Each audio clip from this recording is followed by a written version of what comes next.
All right, folks, the end of 2024 is upon us, and all along those lines. So, we're going to see what's happening around the world and in the world and all in that space. And we'll see who joins us and all along those lines. But a number of things are happening in the world, and it's always good to talk about these things that are taking place and to see what's going on as we get ready to head into 2025, which will be the year that President Trump will be coming back into office and all along those lines. I think we've got less than 3 weeks till his inauguration, and we'll see what's going on in that space and in that way. But there's definitely a lot going on in the world, so we'll be talking about that and seeing what folks have to say about a number of the things taking place around the world and in the world, and all in that kind of way. But definitely a lot going on. The man who showed the world South Korea's deadly plane crash is in the news, and folks are asking, should you be worried about bird strikes during your next flight? And all along those lines. So definitely that is something that is going on as the Jeju airplane crash raises questions about the concrete wall at the end of the runway. So Boeing's terrible year is ending with the worst aviation tragedy of 2024. So that's something that folks are definitely talking about as well. South Korean court issues warrants to detain impeached President Yoon and search some of his residencies and all along those lines. So South Korean courts have issued that arrest warrant for the embattled President Yoon Suk Yeol. So I believe that's how it's pronounced and everything. So they've approved the arrest of President Yoon in a martial law investigation. So that's something else that we're seeing as well. So definitely that's something that's going on in the news. And most of Puerto Rico is darkened by New Year's Eve blackout.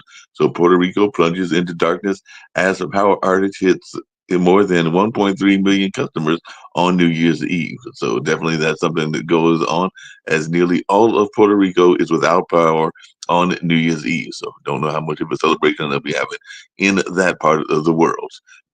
and definitely folks are wanting to know what about Finland, Russia's shadow fleet, and a severed undersea cable. So definitely a lot of folks are thinking about that and how that is dealing with the news as well. So NATO to enhance its military presence in the Baltic Sea and all in that way. So the owner seeks release of an oil tanker seized in the Finland cable probe.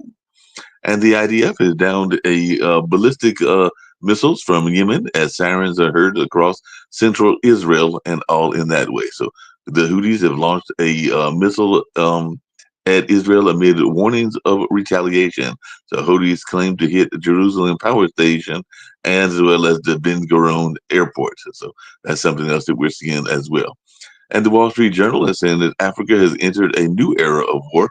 So definitely we're seeing some military conflicts throughout Africa and all along those lines. And Reuters is reporting that Elon Musk wants a weak Europe. And according, that's what the Germany's vice chancellor is saying, and everything like that. So the German officials denounce Musk's attempts to meddle in their elections. So Germany's Olaf Scholz blasts back at Elon Musk in New Year's address. So definitely that is something that's going on as well. And the WHO appeals for an end to attacks on Gaza's hospital. Because so concerns are growing after Israel forces detain the director of besieged Gaza hospital and all in that way. So lots going on in that space. And Putin says he saved Russia, but a year of challenge success to Moscow's position is definitely in jeopardy and everything like that. The BBC is reporting he is an introvert, a man of deeds, not words. And some folks are wondering how Vladimir Putin rose to power in Russia. So 20 years of Putin, how an ex KGB agent turned Russia upside down. And that's being reported around the Washington Post and some of our other media outlets as well. And Dominique Pelicot will not appeal against the conviction for drugging and raping his wife.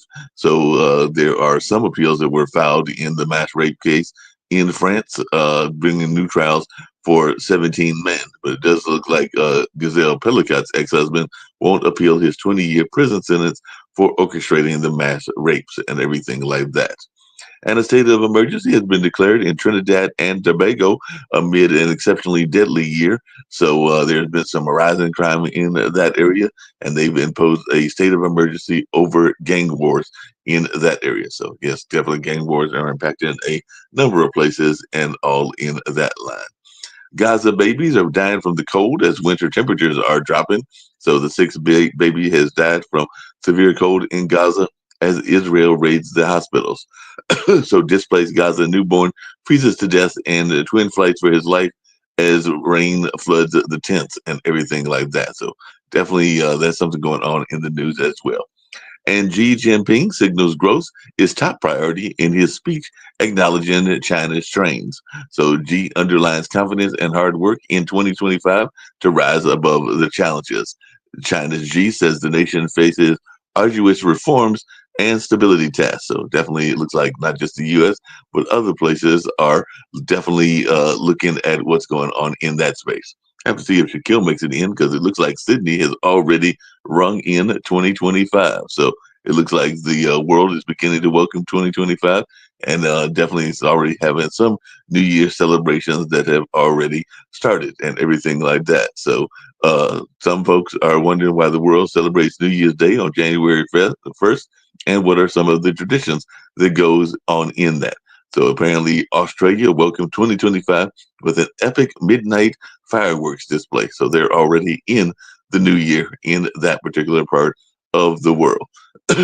And as COVID lab leak suspicions linger, the WHO urges China to share virus origin data. So China defends COVID-19 data sharing as WHO seeks more access. So it's been 5 years since that took place and everything, and we're definitely seeing more news in that kind of way. And the Azerbaijan president says crash plane was at shot at from Russia. So Azerbaijan blames Russia for plane crash and rebukes the Kremlin. So definitely, Azerbaijan president says Russia must acknowledge its guilt over the plane crash and all in that way. So definitely, that's something going on in the news as well, and we might get to some other news items also. You see what's happening in the United States and see who's with me and all along those lines, and see what they've got in their mind and all in that kind of way. I think I've got Nick Palveda with me, so I'll see what he's got on his mind as I get ready to bring him up and we get ready to talk about some of the things going on in the world.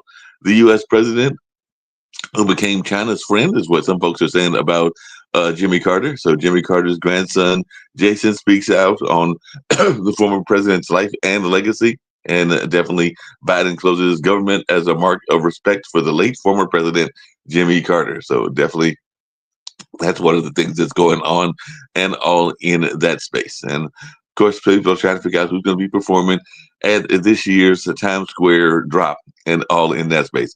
I do know that a friend of mine will be performing at the Acorn drop because he's actually the sound engineer for the Hayti Heritage Center, where I oftentimes am working and all along those lines. So definitely that's something going on in the news as well. And actually, there was a fatal beating of a black inmate at New York prison, which has sparked an outrage as well. So lots going on in the world, but I'll bring in Nick, see what he's got going on over there in Barcelona. Nothing's going over here in Barcelona, Matt. It's all very boring right now on the Western Front. It's boring on the Western Front. No, yeah, and no your Arctic picture, blast. I can see half of you, but the other half I can't see. Oh, okay. Well, I'm trying to get on my other camera and everything like that. So hopefully that'll change in a little bit. But no Arctic blast there because they're saying that there was an Arctic blast in um the world because they're saying that an Arctic blast is coming because it's actually like 60 something today here in Durham, North Carolina. But they're saying the Arctic surge has the potential to be a big snowmaker. So we might be getting some snow throughout the United States because it's saying that the polar vortex related frigid air snowstorms are likely to grip the U.S. to start 2025. So you escaped and we might be getting some cold weather. No, it's not cold here. It's pretty warm. It's like in its 60s, but we do have a very interesting thing that's coming up tonight. It's called 2025, I think. Yes. But like you said, in Australia, it already hit 2025. So we're going to see what happens. Also, the debt limit in the United States. In other words, I don't know if they're ever going to solve this particular problem. It's kind of a joke because they put a debt limit up there and they always breach it because they can't stop spending money. So they need to really just eliminate this whole idea and start getting serious about just spending money like a drunken sailor, which is what we've advocated on a lot of our programs for quite some time. And of course, they don't listen to us because they're in Washington, D.C. Donald Trump, very interesting. He wants to take Canada, Greenland, and Panama. Okay. I think the first one's a problem, but Greenland is under assault right now by the Soviet Union and or now Russia. So Greenland, whose protectorate is Denmark, may be willing to relinquish Greenland. So who knows? Maybe we'll end up getting Greenland out of all this. And with global warming, it may not be a bad place to live. So we can make Greenland. Maybe we'll wind up in Greenland. That could be quite interesting. And all along those lines, I just heard from Jacoby, and I'm going to switch into the other phone and the other computer and probably pop in where I got better views, and we'll see what Jacoby wants. So I'll let you take over while I catch Jacoby. Well, I do have something exciting to show if I can present it, because I have to get my screen up to be able to do it. But there was something that came up yesterday. And let's see if I can find it. It's not Festus. Yes, bank. Where's all this stuff? Boy. It's not here, which is great.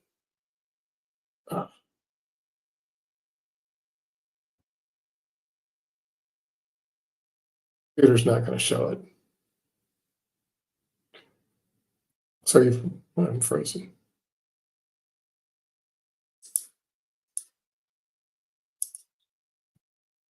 So I'm frozen. Anyway, let's see if Mark's back on. There you are. Now you're back on. Okay. I was going to show something on my screen, but now the thing is I just realized I can't get it up there. Hold on a second. Where's the screen?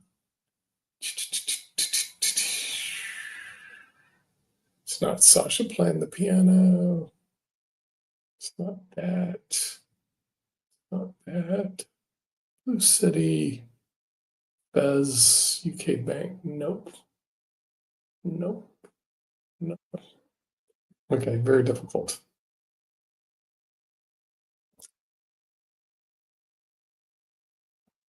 Okay, so apparently I can't show my screen. So anyway, let's go take a look and see what's interesting here. Jimmy Carter. I guess Jimmy Carter passed away, for people who don't know. And then he's going to, I think they're going to make it this January 9th, his funeral. So that's taking place right now. And of course, we have the debt limit, which we discussed. They're going to have to raise that, or we're going to have another problem with the national debt, which is something we discuss in a lot of our shows. Also, Panama, we don't like having to pay all the money to go through the Panama Canal, which we built. And I think we're going to take a look at that. And then one thing that really gets me, there's been a ration of plane crashes. And I don't know what they're going to do about that, if they can do anything about it. So we're going to have to look at that. And then here's something very interesting. If this is true, the Forbes 400 paid 8.2% in taxes. That's not very good. So the wealthy people in the United States have been getting away with tax murder for years, but this is just like beyond the pale. And I know Jacoby doesn't like to have, Jacoby, we can't hear you, you're muted. Jacoby doesn't like. Nick, how's it going? We had a wrong link. So trying to bring everybody over. Oh, so Mark's giving the right link. Well, I was wondering what Jacoby would think about this. The 8.2% in taxes for wealthy people in the United States. Isn't that a little low when a worker will pay 15.3% from $1? So I got a real problem. Well, actually, Elon Musk has a problem with the tax structure in the United States. The only question is he going to be able to correct it, where people like themselves actually pay into the system? No. Elon will not fix the tax code. Elon isn't concerned about the tax code. He says he is concerned about the tax code. Sorry, he says he is concerned. But the real thing is he going to create equity in the system where the wealthy people just don't get away with murder? This is like incredible. Forbes 400 paying 8.2% in taxes. A worker pays 15.3%. That's the minimum tax they pay, because that's the tax on Social Security and Medicare. Rich people pay 8.2%. Now, what's wrong with that system? The marginal rates may be 37%. Doesn't matter what it is. The effective rate is 8.2. And that's the reality of the situation. So somewhere along the line, it's really clear. Rich people are very smart when it comes to money, and poor people are stupid. And they don't realize they've been crushed by the upper 1% since the Reagan administration, who came in and decided that it was unfair for wealthy people to pay taxes and push the burden on the middle class and the poor people, which still maintains today because they're too bloody ignorant to be able to change and find out exactly what's going on. So now we have a situation where the wealthy in the United States the 1% owns 40%, and the bottom 50% owns 1%. How you like that? Called a third world country. Megan, do you know what's the remedy in this malaise? The remedy it's very old. It's more than 150 years old. It's there was a scientist, economist by the name Karl Marx, and he was very specific of characterizing the system, and if more people would take care instead of doing nothing and gambling and being on social media, they would take some time to read and understand. It's very important to read and understand what is written by Karl Marx, and then they would get organized and implement what he was suggesting. That's the only remedy in this situation. There's no other. Well, speaking of remedies, apparently we've got some remedies going on around something else we talk about quite often in this network and on the news just in general, but apparently starting on January 1st, 2025, so the New Year's is about to take place, there are going to be new gun laws rolling out in multiple states. So as violent crime appears to be falling after a pandemic-related spike, gun violence continues to plague communities. And in 2024, there were nearly 500 mass shootings. I think you said that y'all don't have that in Spain, according to a database maintained by Gun Violence America. The deadliest occurred in the Chicago suburb way back in January of this year. In light of the recent school shootings in Wisconsin, President Joe Biden spoke of his administration's work aimed at reducing gun violence, including passing the most significant gun safety legislation in nearly 30 years. And states apparently have taken a lot of heed on that and everything. So definitely there are a number of states that are having various gun laws, and I'm sure the NRA. Before we go on to that, I want to go back to Karl Marx. And so he wrote his stuff in like 1848. He said that workers would eventually take over the means of production. We'd have a workers' paradise. But he wrote before AI and robots. So like, I don't know how that, like, when you don't need workers because you've got robots, then what happens? I think some of his ideas were actually good, but some of them were pretty stupid. The thing is, and they showed that in Venezuela, but here I'm going to try to show you what just happened in case you guys aren't following this in front of my screen would just share. Here we go. Okay. Will it share? Come on, screen. Here we go. Okay. This is going in front of us right now in the Supreme Court of the United States. You'll love it. It's Garland versus TikTok versus Marlin versus Merrick Garland. And this is the TikTok case, for those who aren't familiar with it. That's where Congress declared TikTok to be unconstitutional.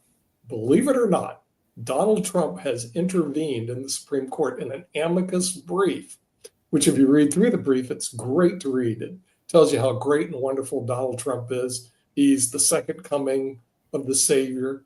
And then you'll love this, they want the Supreme Court not to listen to the case because Donald wants to make the decision relating to TikTok, whether or not they have violated free speech or not, whether or not they're a conspirator with China. And his arguments some of them are actually cogent. They're saying this is foreign policy that doesn't belong in the Supreme Court. It belongs with the executive branch and doesn't belong with Congress. So when I looked at him going, what he wants to do, because the decision has to be made by the 19th of January, what he wants to do is put the Supreme Court on hold, stay the case altogether until he has a chance to review and deal with the Chinese argument. If you haven't read it, it's a great brief. You can go on the internet and get it. It's a great amicus brief, which is a friend of the court before the Supreme Court of the United States, where Donald Trump is saying the TikTok decision should be in my house, not in the house of the Supreme Court. So I was just wondering what this panel thinks of Donald Trump taking over the TikTok decision. I mean, hasn't he been trying to deal with a lot of social media in general? I mean, he started his own social media. Maybe he's going to try to buy TikTok as well. So, I mean, I'm not surprised that he's not a fan of regulations on TikTok. I mean, he probably wants to use it as a means of getting his own communications out there. He is definitely an effective communicator and all along those lines. Well, he thinks that TikTok helped him get elected. Exactly. So he's trying to do a payback for TikTok and get him off the hook on being taken over by American corporations. Right? It's exactly what you're saying, Nick. He feels we actually agree. Did him a solid. Jacoby for a change. No, okay? he thinks TikTok did him a solid. So he's gonna try and defend TikTok, because then on the back end, he's gonna try and make more money off of TikTok. So it is just obvious what he does and what makes him move, which makes him so easily manipulated by anybody and everybody. So yeah, whatever. You have to read the brief. They said read it, and so I went on the internet and had to go find it and read it. It was funny. It just half the brief was telling the Supreme Court how great and wonderful Donald J. Trump is. Oh, and one thing I found very interesting, they said, okay, you'll love it, panel. He's the only person in America, along with the vice president, that has been elected by the whole American people to represent them. Now, think about this one. Him and J.D. Vance, who you'll love this, Jacoby, are the only two people in America that represent the people from the United States of America. So they're the only two people that have been voted on by the people of the United States of America. It is in the So by that logic, he said that he's got 100% of the vote. How do you like that, guys? The thing is, again, he considers himself to be a king. We have legitimately given this man, well, some have legitimately given this man, who is an egomaniacal, self-absorbed, wannabe dictator. That's the way he's going to act the rest of the 4 years. Because remember, he still wanted to take over the Fed. So now he wants to be able to say what's going to go on economic wise with the Fed, because he wants to tell the Fed chair everything he wants to do. So now he's trying to tell the Supreme Court what to do. He is, and he's doing it through his amicus brief. And actually, he does have some cogent arguments. Is it really Congress's decision to create laws like this, or is it really part of the executive branch? That's a good question. And is it really part of the Supreme Court's decision to intervene in things like this? So these are all good questions. Now the question is, what will you do? What is the Supreme Court going to do? Are they going to actually stay the case and not hear it? Or are they going to hear the case and make a decision based on the evidence that's in front of them? So this is another part of the circus coming to town. It's great for the media. It's great for us because this guy gives us content all the time, to discuss. And this, to me, was the latest one. I actually had to go read it. I fell out of my chair when they said he was making self-aggrandizement statements about how wonderful he is. And he was, but he's the only person, along with J.D. Vance, that can represent the American people, just in case you know, because the only one that was elected. How long will it take for the Supreme Court to respond on this?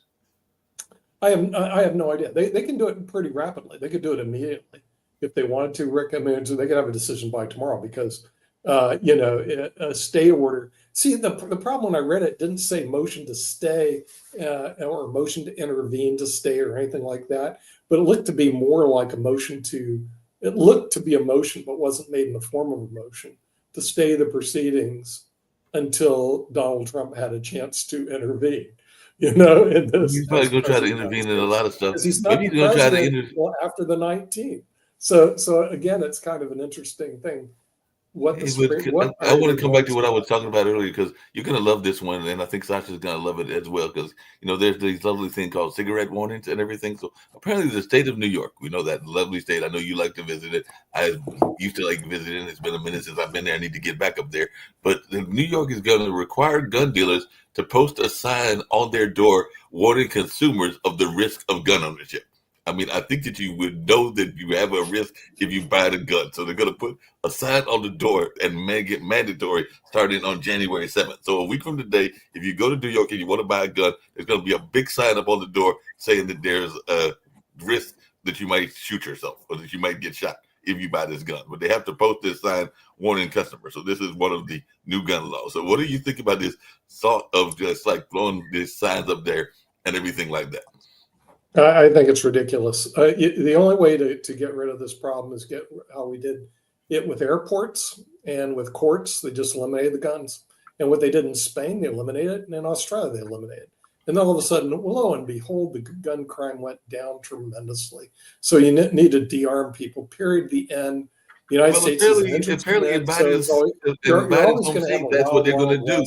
Because Yeah. hold on a second, in Biden's home state, that's what they're going to do. Because in Delaware, another one of the rules is going into effect on tomorrow, on January 1st. Delaware is including university campuses in the schools, in the safe school zone, making it a felony offense to possess a firearm on campus. So if you're in any campus, but you also have to have security like you do in airports, TSA style security. Yeah, right. Yeah, you're always talking about how Spain is so great, but Spain has a murder rate that's only 1/10 of the United States' murder rate. So, what's the big deal? Yeah, it's 1/10 of the United States, and Morocco is like 1/6 of the United States. It's really very sick to see other countries being so far ahead of the United States of America. It's like But the reason, Mark, again, that what you're talking about is not going to work because it's video games. It's not the guns, it's video games. They're going to blame everything and anything from video games to movies to the devil-eating songs that are out there. Or, I mean, we could easily just kind of put more restrictions and regulations around guns, but why do that? Well, apparently there's a major lobby that is upset because the NRA has touted that several states have passed laws to prohibit assigning a code for gun retailers known as a merchant category code. So apparently the MCCs can be used by financial institutions to see what kind of purchases are made, so it does not show the specific item purchased. So Kentucky is one of 10 states that passed a ban in 2024, according to the NRA, and at least 5 other states have previously passed those laws, while a handful of other states, including California, have passed the legislation required. So Kentucky's ban goes. The NRA has been proven in court to be a Russian puppet organization with corrupt leadership that stole millions of bucks for a lavish lifestyle from the people who belong to the NRA and had to change its headquarters from New York to, I think, Texas to avoid further prosecution. The NRA has been crap for decades. It used to be a gun safety and education organization 100 years ago, but then it got taken over by charlatans. Well, apparently they've won some major cases. I don't think that I'm going to make any, even though I want to go to Louisiana at some point to go to Mardi Gras and everything, but I don't think I'm going to be rushing to go to Charleston or Louisiana because they just recently passed legislation allowing lawful gun owners to carry a firearm without a permit. So you don't even have to have a permit if you got those particular 2 states and everything. So you can just kind of like roll through with whatever gun you've got in your pocket and everything without having a permit. So yeah, a lot of these laws are not making any sense to me. It's because we have a legitimate epidemic or a legitimate epidemic of gun violence. We can't do the studies on it because that attacks the culture of guns, and that culture has become a religion. And when you're attacking a religion, it becomes extremely offensive to say anything bad about that religion. I mean, you can say whatever you want to about, hey, oh, what happened at Sandy Hook? You know what we're going to do now? We're going to put backpacks. Don't say anything that, guns. We need to deal with the guns. Say we need to put backpacks and other police officers there. Well, there are police officers there, and it still hadn't stopped it. It's only risen. Oh, don't say nothing about guns. There is really good technology that you can own guns. You can own a ton of guns if you have biometric locks on the guns. These locks make it so that you, the gun owner, can make the gun work or get into your gun safe, and nobody else, not your kid, can't, based on your fingerprint. It's great technology. It's super cheap. I just bought an 18 rifle, enormous gun safe. It holds 18 rifles. It's huge because it was $150. It's the cheapest safe you can buy. If I wanted to buy like a regular safe for not guns, it would be $1,000. There's really good gun safety technology that, like with the biometric stuff, it's $100. You're spending $1,000 on your fancy gun. So, but the NRA gets in the way of that too. Well, speaking of folks getting in the way of stuff, and Sasha's gonna love this one and everything, but because we've talked about this on the news for several years as well. But apparently on yesterday, Trump lost his sexual abuse appeal in the $5 million E. Jean Carroll case. So a federal appeals court ruled against President-elect Donald Trump's appeal of the $5 million award to the columnist. So I guess we are going to go have a president that's got some conviction of a sexual crime in the office because the appeals did not succeed. So Sasha, any thoughts around this? And Nick, you're a lawyer, so any thoughts around this? Oh, it is what it is. I think the decision so far has been announced, so Trump will go probably to as far as Supreme Court to fight it and get rid of this case. And we'll see.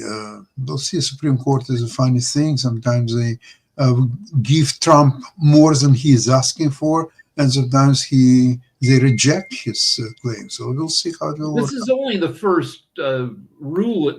He had 2 cases. He lost 2 cases. Right. This is the first one for $5 million. There was another one when he kept saying the same crap that got him in trouble the first time. She sued him again, and he lost for $83 million. So I assume that one is still under appeal. So we're waiting for the other shoe to go one way or the other. Maybe for the other shoe to drop But one way.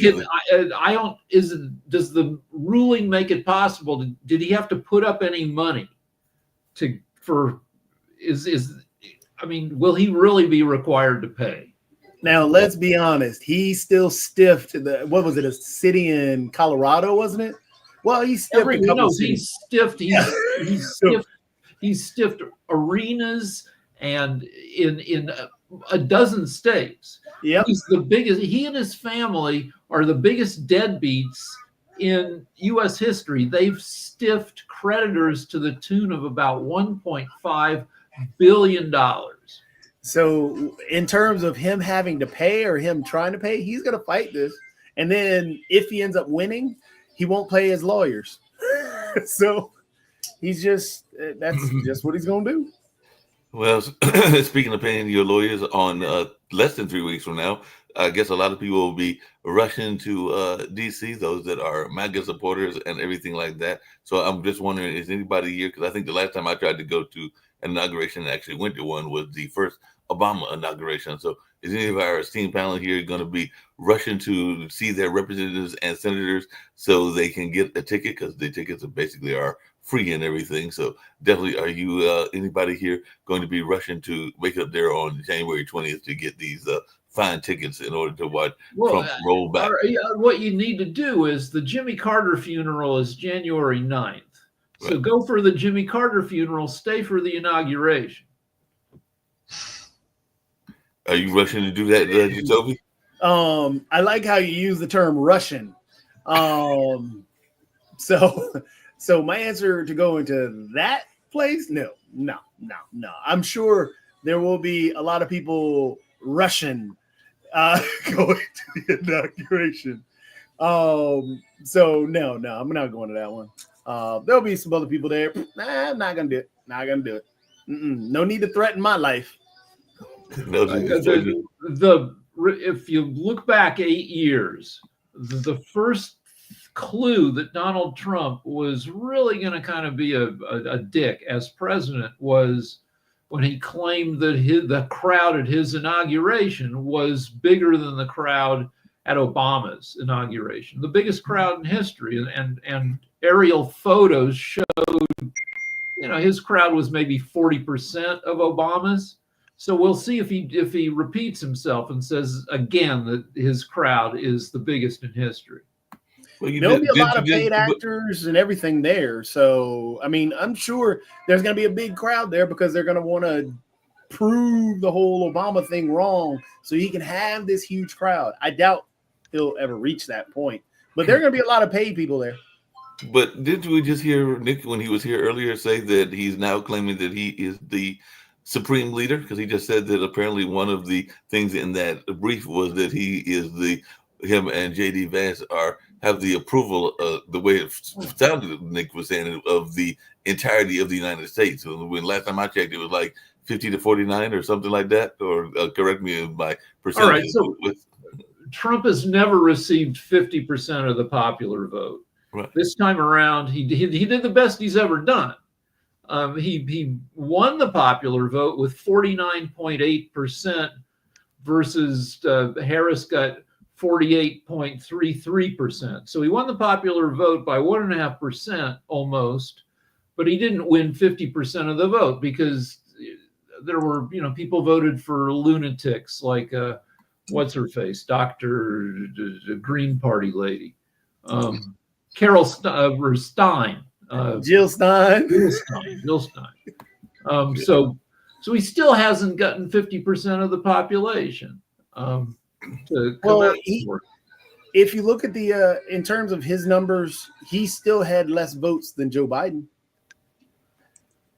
Yeah, Trump had 77.3 million this time around. He outperformed his 2020 loss by more than 3 million votes.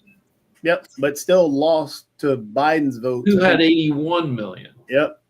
So honestly, and this whole mandate thing, I can't get into the mandate thing because had everybody voted the same from last time, I mean, you're looking at him still losing, but people stayed home. Voting was down. Voting among Democrats in California was down. California had the biggest shift, or the biggest, Democrats staying home, down 9.3%. Yep. Of all the 50 states, no state had a higher Democratic turnout in 2024 versus 2020. And a lot of it dealt with the depressed state that a lot of the Democrat Party was in, mixed into a lot of the same situations that a lot of the other countries dealt with. Hence the reason why many incumbent parties across the globe lost. So yeah, there are myriad of issues. Well, one of the other issues that has been talked about is this notion of what we're going to do with the migrant population and everything. And there was another very notorious area that had these kind of folks detained for a number of years and everything along those lines. But maybe we're going to initiate Guantanamo Bay and everything, because apparently U.S. repatriated a Tunisian detainee that had been held without charges at Guantanamo Bay earlier today and everything. So he's one of the longest held Guantanamo Bay detainees, and he went back to Tunisia. So are we going to see a lot of folks going back there? Because apparently there are 26 still at the American facility in Cuba, even though the U.S. just released its fourth prisoner this month from Guantanamo Bay. So is this going to be a place that we're going to send all these supposed migrants to and everything? You're going to have. Oh, sorry, Rick. No, Doge can take a look at Guantanamo Bay. I'm looking up how much it costs us to keep that place open for 26 prisoners. It's got to be 10, 20 million bucks a year or more. And so that's a crazy cost.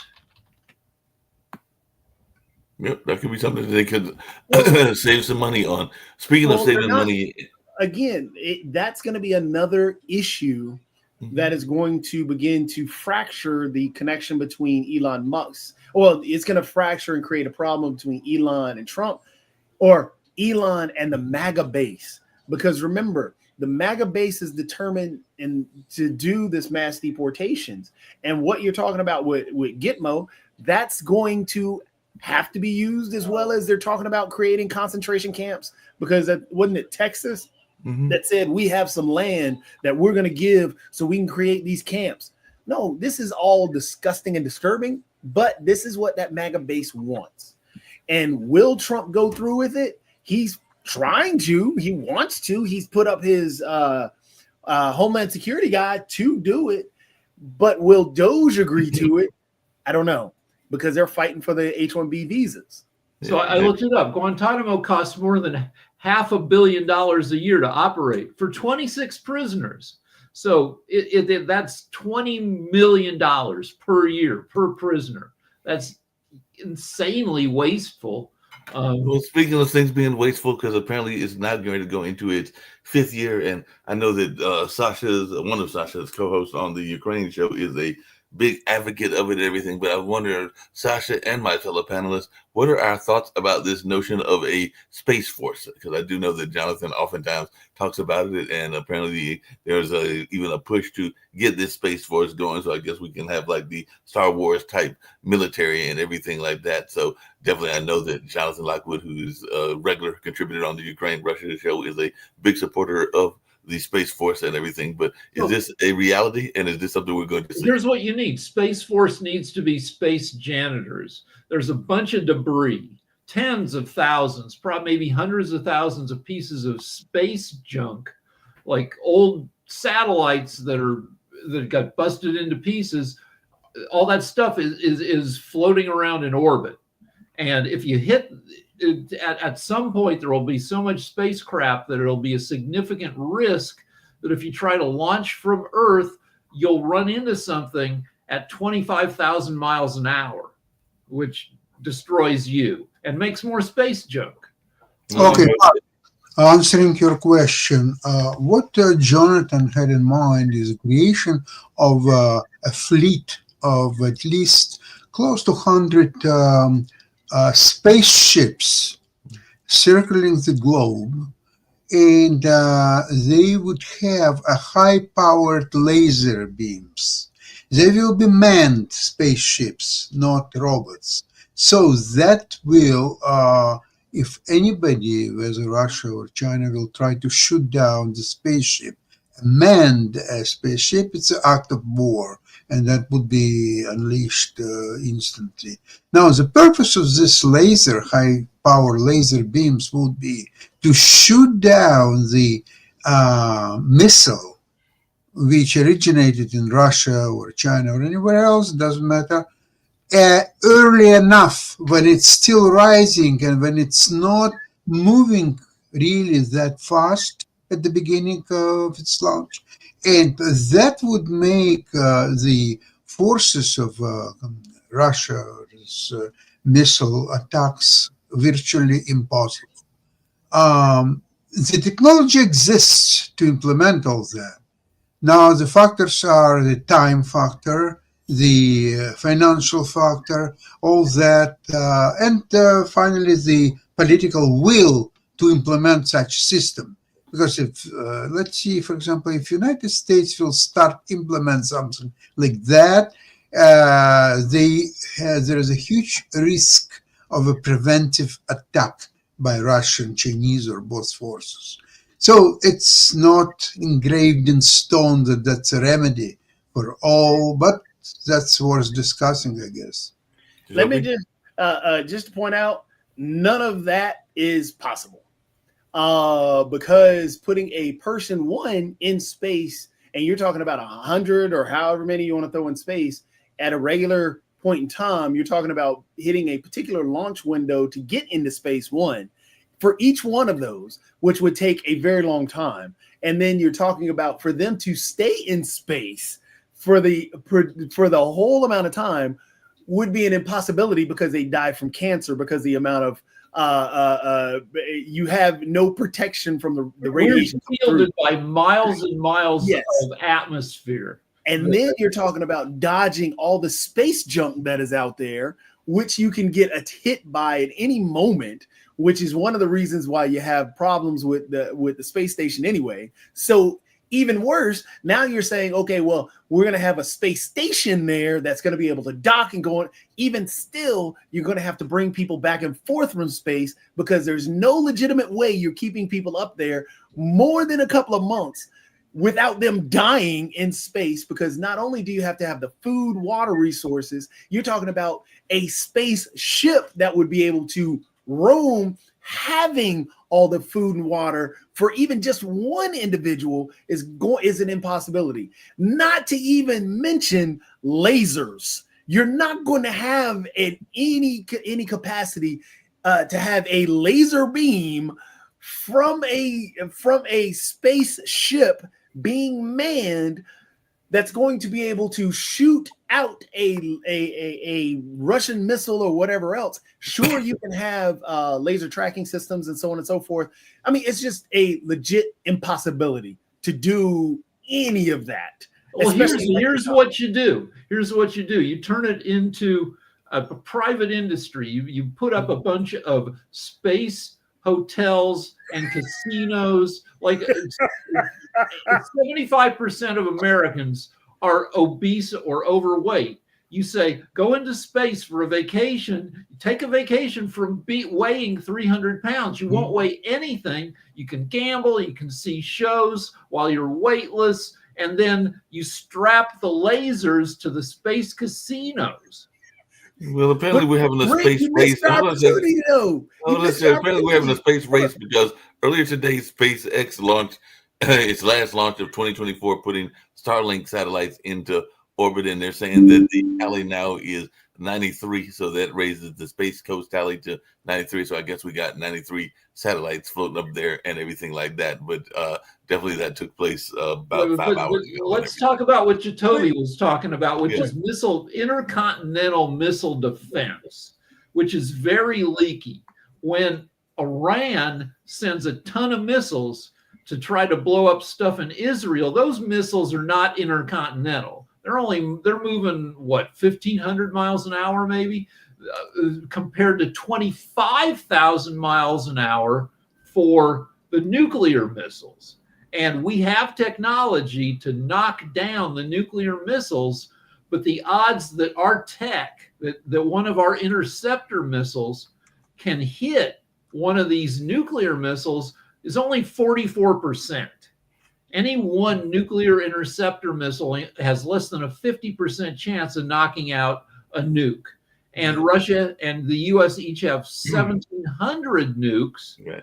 And the US only has like 4 dozen of these interceptor missiles. So if it's a significant nuclear exchange, missiles are going to get through.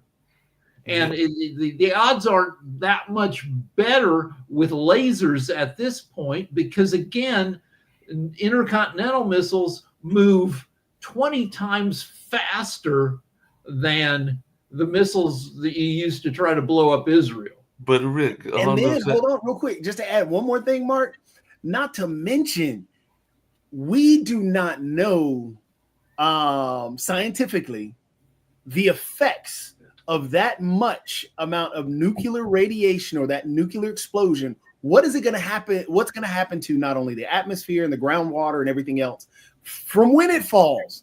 Because stuff is going to come down. It doesn't just go up and just go. No, it comes down.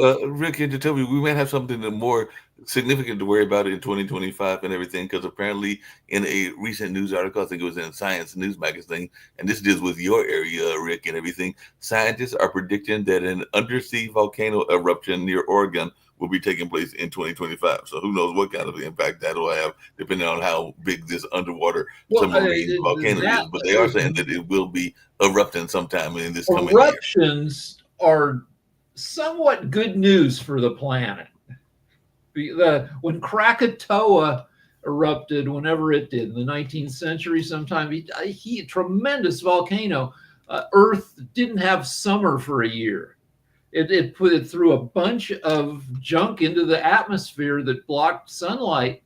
And, a volcano, could be a temporary help with climate change if it spits a bunch of junk into the air that blocks sunlight. But in that same space, Rick, the Bay Area astronomers, more astronomers in your neck of the world, are talking about something called the Kessler syndrome. So they're saying that the space debris may create a future with, ready for this, no internet or astronaut missions. So they're warning about the loss of the internet, TV, and phones forever. The Kessler syndrome is exactly that. There's so much crap in orbit that your satellites keep getting knocked out, because to be in orbit, you have to be moving at like 25,000 miles an hour or more. I don't know what the exact number is, but it's fast. And if two things moving in different directions hit each other, that's got like 1,000,000 times more kinetic energy than a car wreck.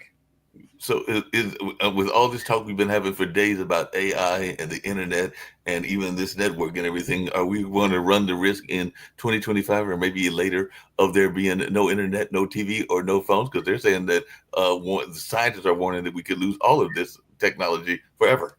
Which is why you need space janitors. Space Force should be a bunch of guys zipping around up there, like grabbing junk out of orbiting crap.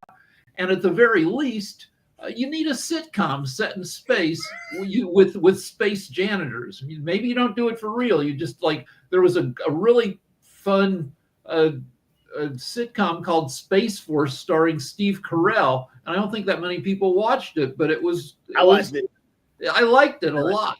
I did too. I enjoyed it. And honestly, Rick, you are spot on. We do need space janitors, because the amount of stuff that is out there. I mean, you think about Saturn's rings, we have a ring of junk. Except Saturn, it took tens of millions of years for Saturn's ring to settle down, for junk to quit crashing into stuff. We don't have a ring. We got a bunch of different rings, and it's only when they crash, over hundreds of thousands of years, when you have a bunch of crashes, that eventually everything starts moving in the same orbital plane. So maybe it should be a higher priority for Musk than sending spaceship to Mars, and probably cheaper as well. That makes a lot of sense. True. Actually, there was a so again, I'm a big nerd. I watch all these crazy things. I mean, matter of fact, my big fun was watching. There was an episode of one of the science podcasts I was watching, talking about what happens if a black hole explodes, and there was another one. What happens if what happens if you fall into Jupiter? Because Jupiter's not really, it's a gas giant. It's actually not really, there's no land there. So it was kind of cool seeing all this stuff. But either way, so I was watching one that was dealing with Neil deGrasse Tyson, and they were talking, and what would be smart for Elon Musk, instead of trying to land on Mars. And it's the same thing with his ilk that are around him, talking about landing on Mars and terraforming Mars. Well, we're on a planet that we could terraform and actually fix, but we're going to spend so much money trying to terraform a planet that has basically a dead wasteland on the out. From what we can tell, they, I think, just found water on Mars or ice on Mars. But regardless, we could terraform the planet now. We could actually do the same things that we're talking about doing on Mars on Earth. But we're spending so much money to get away from the planet that we're destroying to start another planet elsewhere. So, I mean, what Musk should do is form a new company that sends robots, Space Force robots into space to herd the junk and build stuff out of it, build orbital platforms. Because I just looked it up. It costs $1,200 to $2,700 per kilogram to lift something into space. But there are, I don't know, probably millions of pounds of junk already in orbit that somebody spent money to lift.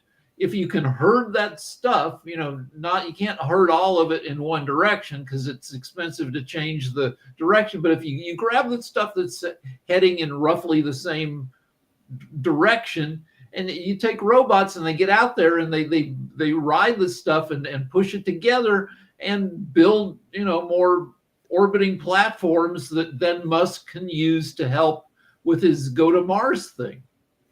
I think the idea is that, hey, we're going to just let it burn up in the atmosphere. My curiosity is about doing a study on what the effects of that are. I mean, how much, because what is nothing can be destroyed or created, or I always forget the what it is in physics. But either way, those particles, the atoms, whatever else, when it hits the atmosphere, it's the same thing with the asteroids and everything else. How much of that metal stays within the atmosphere? What does that cause? Because I don't know, but I just looked it up, and there's nearly 10,000 metric tons, which is about 20 million pounds of orbiting space junk. And on a random note, I guess since we're coming closer to the end, and I don't know, Mark, if you heard about it, but there's that space mission that they're actually trying to do right now, which is there's an asteroid that's out there that is basically a giant diamond, I think it is. And it's worth some quadruple trillions of dollars. That's another thing for Musk to do. Instead of trying to go to Mars, or in addition to try to lasso a freaking heavy metal asteroid, because one of those asteroids, you get one of those things that's like like a heavy metal asteroid has more has trillions of dollars worth of valuable metals on it that we need for our car batteries, for our computers. It's worth a ton. And, Musk certainly has the technology to consider doing that.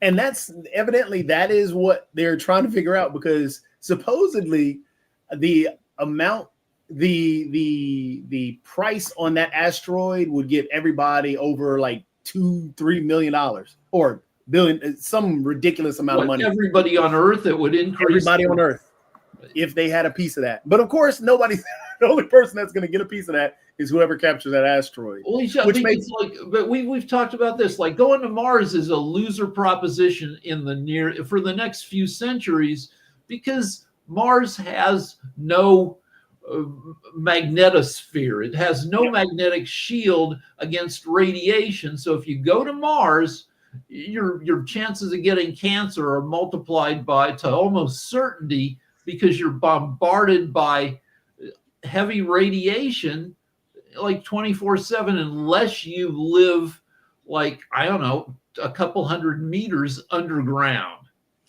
But the funny thing is, going after this asteroid, because it's the price was 10 quintillion in terms of that. But that going after that asteroid and trying to bring it down and all the other stuff, one of my favorite movies, and Rick, I know you love it too, Don't Look Up. That's the essential premise of that movie. It's a really fun movie. It's a very fun depressing great movie. But that's the premise, and it looks like it's going to be a documentary. We went to Idiocracy to Don't Look Up. Don't Look Up is a movie with a lot of big stars in it about what happens when a meteor is like 3 weeks away from crashing into Earth. Yep. And we have the technology to stop it, but are we going to use the tech? But then we find out that there's money on that asteroid, so it becomes, do we stop the asteroid or do we get money? Well, don't spoil it for people. Oh, yeah. Such a good movie. Such a good movie. Oh, did you end up watching any more Secret Level? I did, and there were some episodes that were less depressing than others. And it looks really good, but it's still one of those shows where I want to be script doctor on it. Yeah. Did you you see what I mean and why I don't want to play Pac-Man anymore? I didn't get to the end of that episode for some reason. Like sometimes when you go to Netflix, it throws you into a different episode. Like maybe it's been running without you noticing. Oh, yeah. So I'll go back to it eventually. All right, but time to wrap up and everything. I had to get Sasha started and all along those lines, but he started. All right, I'm waiting for more get Black ready to Mirror. wrap up Black and Mirror is my. Oh, I love Black Mirror. Love Black Mirror. All right, but Happy New Year, everybody. Yep, Happy New Year. Here's to good fortune in 2025. Cool. Let's get on out of here. Y'all take it easy. Bye.